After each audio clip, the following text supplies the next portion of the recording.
Quick update on the trading account. This is a bit of a hard video for me to talk about, but it was a lesson and a blessing. I managed to blow the 250 Great British pounds, but I learned a huge lesson from this, which was very, very worth it.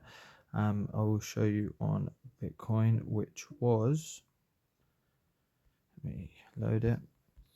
When marking out price action, we need to be asking ourselves what created what, and these will give us our significant swings and breaks in structure, what stuff you need to be following, what structure you need to be following.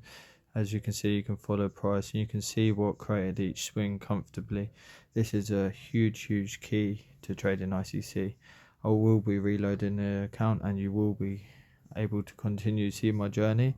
So I hope you like and follow, and I will keep you updated.